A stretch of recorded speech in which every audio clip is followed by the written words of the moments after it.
Elijah the prophet stands out as one of the most fearless and powerful figures in the Old Testament. His ministry began during the reign of King Ahab, a time when Israel had fallen deeply into idolatry, largely due to Ahab's wife, Jezebel, who brought the worship of Baal into the land.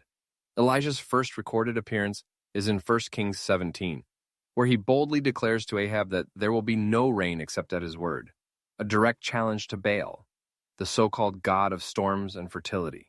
After making this proclamation, God told Elijah to hide by the brook Cherith. There, God miraculously provided for him. Ravens brought him bread and meat daily, and he drank from the brook. When the brook dried up, God sent him to a widow in Zarephath. Despite her poverty and preparing for her last meal, she obeyed Elijah's request for food, and God miraculously ensured her flour and oil did not run out. Later, when her son died, Elijah prayed, and God revived the boy, showing his power over life and death. Elijah's most famous moment came on Mount Carmel. There, he challenged 450 prophets of Baal to a contest. Whichever God answered by fire would be the true God. Baal's prophets cried out all day, but nothing happened. Elijah then rebuilt the Lord's altar, drenched the sacrifice with water, and prayed. Instantly, fire fell from heaven, consuming the offering and water. The people fell in awe, shouting, "The Lord, He is God." Elijah then had the false prophets executed and prayed until rain finally returned to the land.